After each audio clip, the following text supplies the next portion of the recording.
So I was looking through the comments the other day. God help me, right? And I noticed there was a handful of people that were either new to the game or returning to the game after a hiatus for a while, because of this vampire event, right? The new vampire coming in.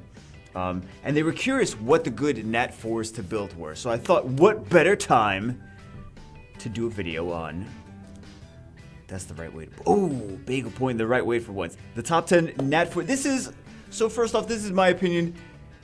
For the most part, I think many people will agree that these are kind of the top 10 NAT 4s. This is for overall content, not including Light&Darks. I mean, some people might be like, you should put that one higher, you should put that one lower, which, I mean, is valid. I did go through and I had like a little spreadsheet where I was like, what's good for this, what's good for that, like listing all the different good NAT 4s in the game, and then all the different areas of the content, and I was like, trying to rank all of them to gauge how good they are in these different contents. And actually, I thought some of them would be higher and lower until I did this chart, and I was like, no, I guess that's kind of makes sense that that's higher.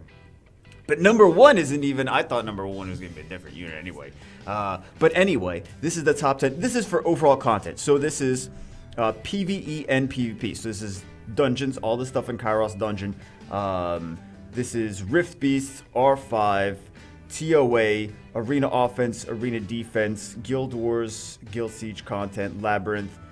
Labyrinth, though, like, everything is good in a different place in Labyrinth. So it's kind of like everything was good in Labyrinth somewhere. So it was like it kind of almost is irrelevant.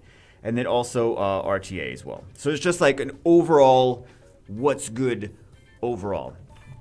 So disclaimer, hold on. This doesn't mean other units are not good. This is just the most relevant ones with high utilization in the most places. So this is like, you can't really go wrong building the units on this list. If you're new or returning to the game, you build the units on this list, you're not going to be like, a month from now, like, oh, I shouldn't have built that one. This is a terrible garbage unit. They're going to be useful, right? They're going to be useful either way. If this was for Guild Wars or RTA only, the list would be very different. Let me disclaim, very different. Especially if this was for Guild Wars, because Guild Wars is... Some of them are like that are not very high on the list would be very high on the list.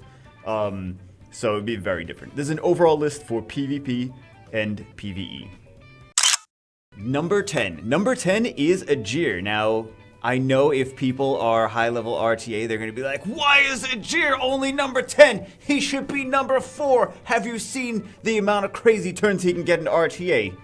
Well, yeah, in RTA. Also, sometimes he's useful in Guild Wars as well. He can also be useful in Giants and Dragons, for sure. Also, some of the different elemental dungeons. But he's got some cons as well. He's less useful in R5. A lot of times the twins outweigh him in a lot of the dungeons that you could use him in. It's like, well, you could use him, but twins are going to be faster, right? Spoiler, there's some twins on this list. Who would have thought that? Cons, less useful in something like R5 and Rift Beasts overall. He's a good unit though. He's a good solid unit. Can't really go too wrong. He's more on the PvP spectrum though. Number 9 is Talia. Now the interesting thing about Talia is there's other units, there's other NAT 4s that do what she does, right? The thing is though, she's a twin. And the twins are just, since they all attack together, they're just every skill set that a twin would have is just better because there's like 1 or 2 tiers higher because they're a twin and they attack together. So even though there's other units that are similar to her, they do not attack together. They're not twins, and therefore they're not as high on the list. So she's OP in dungeons, Giants, Dragons, Necro. There's even teams where it's like 30-second teams of the same double Lucian, double Talia, and Sabrina. In all those dungeons, like 30-second teams. Also Rift Beast, she's really good in Rift Beast as well. Cons, Arena Offense. People are going to argue with me. They're going to be like, you could use her in Arena Offense. You can, but she's not really as meta relevant in Arena Offense. In Arena Defense, not really. Some people are going to be like, oh, I've seen her in Arena Defense. Yeah, like in Fighter 2. You could see her in Arena Defense, but you really don't see her high-level Arena meta. R5, again, I've seen her in R5. You need high rune requirements to make like a twins R5 teamwork. You can do it, but high rune requirements. Not everyone can. Not everyone has the runes, grinds, tower upgrades, etc., to make the teamwork. But she's great for Rift Beast. She's great for dungeons. You can use her in other things. Like, you could use her in Guild Wars and stuff like that, too. So, very, very solid unit. Great for arena speed team. Not arena speed teams. Dungeon speed teams. Less useful. I mean, not that she's not useful in arena. It's that just like you can use things to clear arena wings faster and more efficiently. Oh, it's another twin. Who would have thought that? No, everyone already figured that the twins are going to be, all over this list. So pros. TOA God. Double AoE stuns. And moves with her, with another one of her sisters. Great. Necro, she's great. Rifts, she's great in the Rift Beasts. She's less useful in something like Giants, for example. But she really shines, especially in TOA. She really shines in TOA. I mean, like, you just... just click the play button, auto, and collect your reward from TOA 100. Basically, that's how it goes. Cons R5. Again, you can use twins in R5, but the just rune requirements are pretty high. Arena offense. Even though you can use her in arena offense, you can use like a Shana, Tiana, Maruna kind of thing, and you could make that work. It's just less relevant in arena offense than other things. RTA, again, she's less relevant than, spoiler, less relevant than her sister, the Fire Chakram. I wonder, could she be high on this list? I wonder. So it's not that she's bad, that she's low on the list because she's bad. No, it's just that she's less relevant than the Fire one. Less people are using her in less places, but she's actually still a really, really solid unit.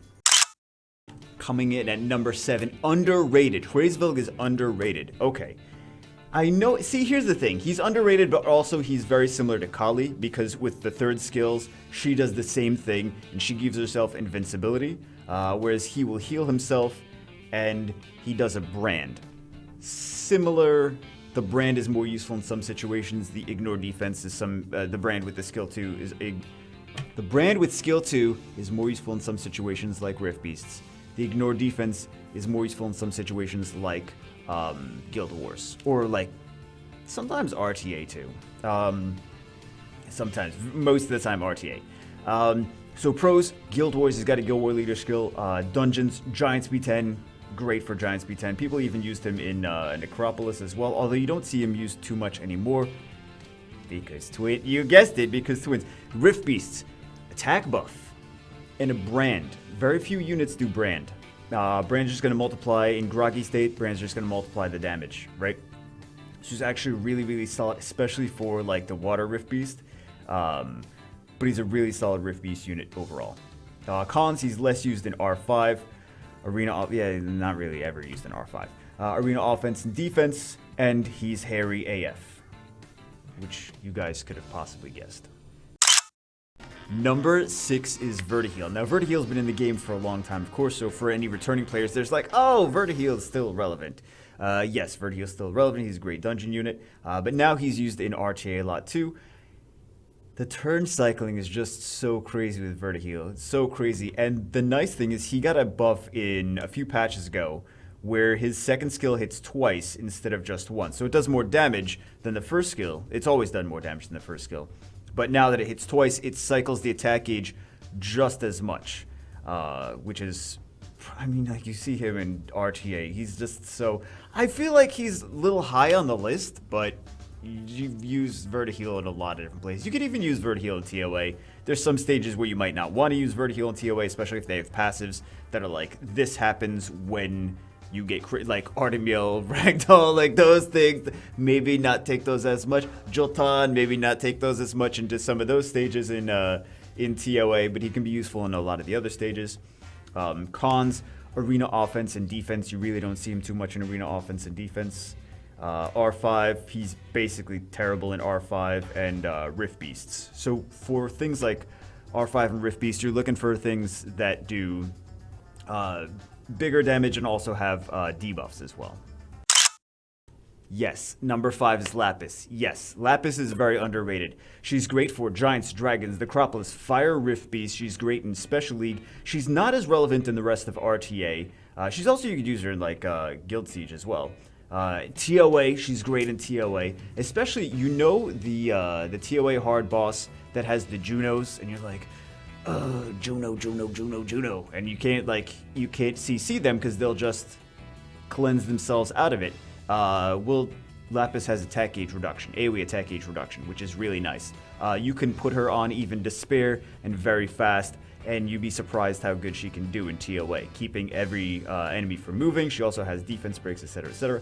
Now, so I was saying the Special League, she's not as relevant in regular RTA because of things like Feng Yan, because of things like Diana. Like, if you try to bring her in against the Diana, she's going to get absolutely demolished. If you try to bring her in against the Feng Yan, she's going to get absolutely demolished. You guessed it.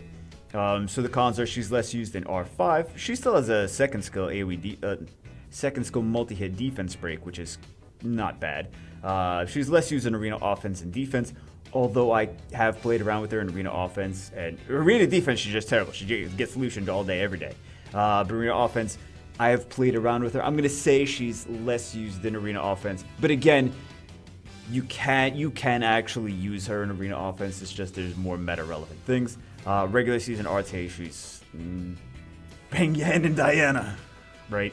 But you do see her every so often in Special League as well. Number 4, Sabrina. Now I know what many of you possibly are thinking is Talia was several spaces back. They seem like very similar units. Why is Sabrina higher on the list than Talia? They're useful in the same places. They're both single target water DPS units. OP in dungeons, right? We have the team where people have used the double Lucian, double Talia, and Sabrina. And you're like, well, if the double Talia, why is this Sabrina? There's only one of them. And then cons, arena offense, defense, and R5. I mean, you can use them in arena offense, defense, and R5. They're just not as good, not as relevant in arena offense, defense, and R5. Mostly like really, really great PvE units. So the difference there's a few differences between Sabrina and Talia. Talia does big damage, and she also buffs her own attack, but she doesn't have any debuffs. Sabrina at least has 3 debuffs. She has 3 debuffs with skill 2. So she also has the damage mitigation passive, remember, with herself and her twins. And keep in mind, also, some of these units are similar to other 4-stars, but like the Shana Sabrina, not Shana Sabrina, the Sabrina Talia, but they're twins. So the twins are just ranking higher because they're twins, and twins are just better than everything else because some of the units that have passives will apply to the other girls in the team, and then also they will always team up when they attack. So, but yeah, the debuffs. The extra debuffs. The debuffs and the passive is why I rate Sabrina slightly higher. Plus, that you can stick Shana and Sabrina in a team together, whereas Talia and Shana, you can't really. I mean, you could stick them in a team together, but you lose out on half the value out of that, so. Number 3, Galleon. There are some people that have jumped so far on the Twins bandwagon. Don't get me wrong, Twins are really, really good. In some places, Twins are actually better than Galleon. But some people have jumped so far in the Twins bandwagon that they're like, Galleon, is this 2018? Lulz, don't make me laugh. Galleon's not good anymore. Galleon's still really good. He's still an amazing unit for Giants, Dragons, arena offense. Galleon's I would rather take Galleon in than Twins in arena offense. With a few exceptions though, but like Tiana, Galleon, Zyros is just, that's, like, that's really good in arena, right? Everyone knows that. I hope we're all on the same page. Everyone knows, well, for the most part, unless I expect a lot of newer players to watch this. It's Gianna Galleon Zyros was really good arena offense. Now you know. Speed TOA normal. For the most part, I would prefer. There's some spots where I'd prefer the twins, like on bosses. I'd probably really like the for speed running, like one-shotting stages. But I feel like I would just prefer Galleon for most of the stages in TOA normal. For speedrunning, like trying to get the top 30 or whatever. Cons, less useful. Okay, but here's the thing, like, he's less useful than the twins in a few places, like less useful in R5, although you can use Galleon. There's an R5 team with Galleon, don't get me wrong. Rift Beast, the twins are just better. Rift Beast, Necropolis, the twins are just better. All right, I'm not going to argue that, but also, Galleon, you need one of him. Twins, you need 2. I mean, you don't need 2. You can use some twins as just 1, but twins you really want to have 2.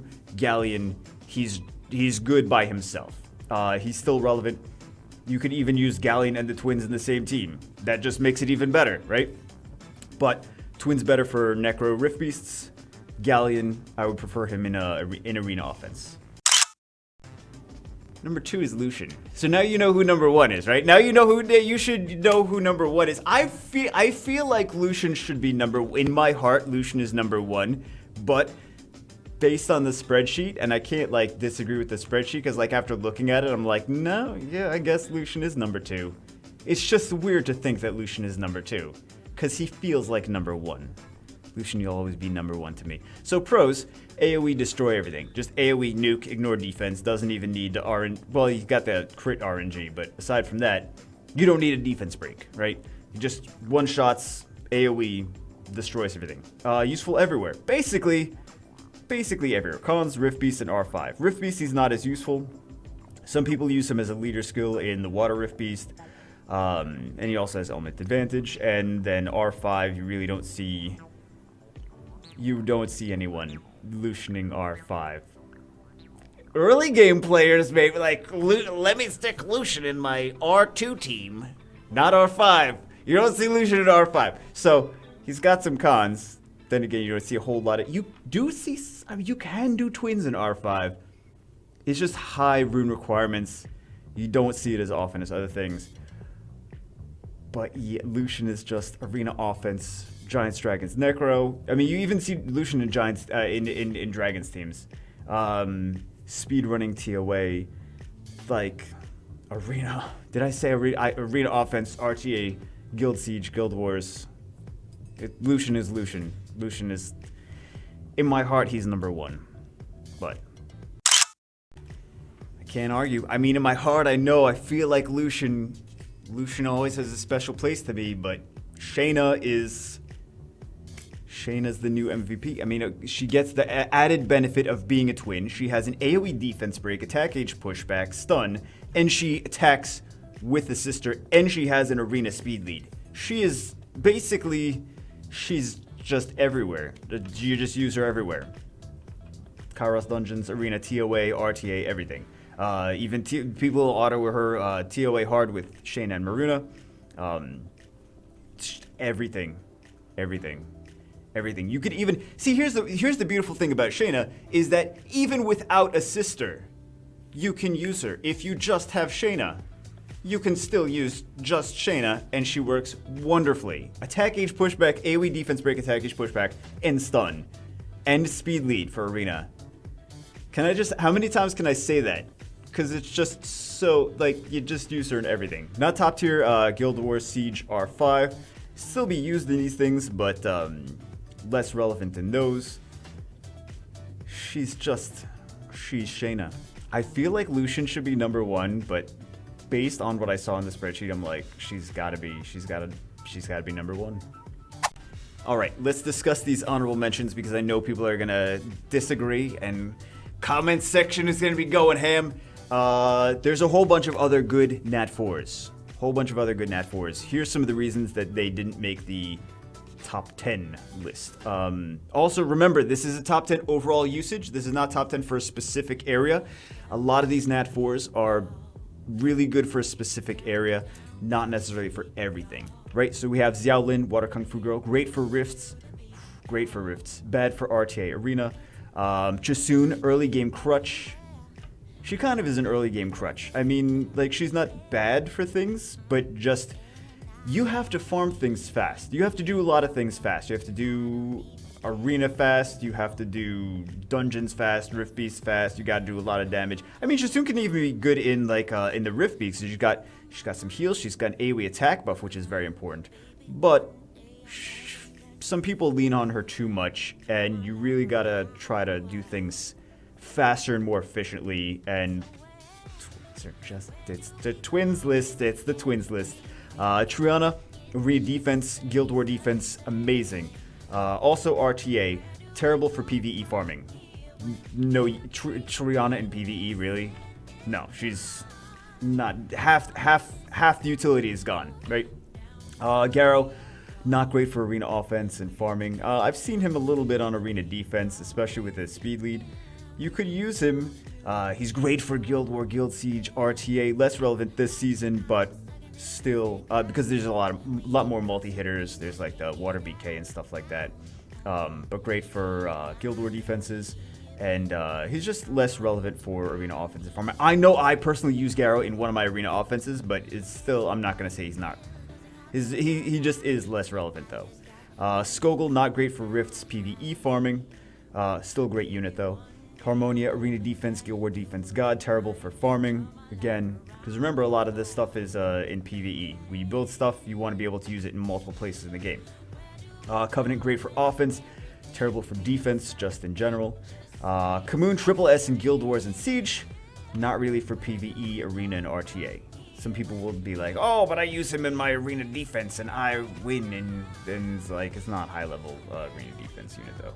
RTA, again, not high-level. There's so many, there's strips on everything. There's CC attack, age reduction strips on RTA. He's just not really a thing.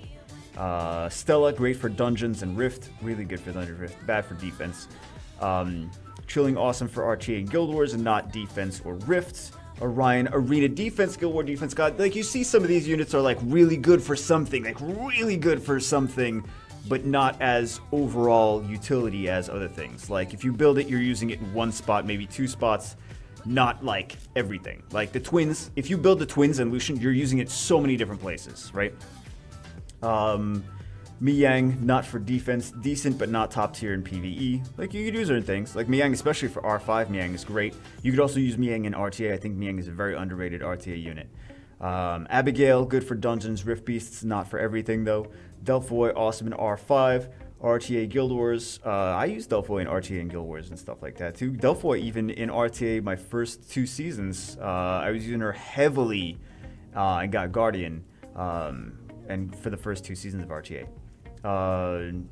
Not fast PvE unit or arena offense or defense. He's super easy to Lucian it, right? Super easy to Lucian Delphoy. And she's not helping your team go really, really fast and like farming the dungeons. So anyway, that's the honorable mentions and why they didn't make it to the top 10. You could kind of argue that like some of the lower ones on the list, like maybe Ajir, like, well, I would rather have this unit on the list than Ajir, which I think is a valid point though. Like, if some people have that point, or like Vertiheel should be lower on the list than one of this, and here's why. I think there's an argument to be said for that. This is just an overall list. I just want to give, I guess, the new players and the players that are coming back after like being gone for like a year or two, kind of give them an idea of what the more useful units are that are going to be helpful in the most places. Like, if you build this, you're not really going to regret it too much, and you're going to be using it quite a decent amount. So anyway, guys, hope you enjoyed the video. That's it for this one. I will see you as always in the next one.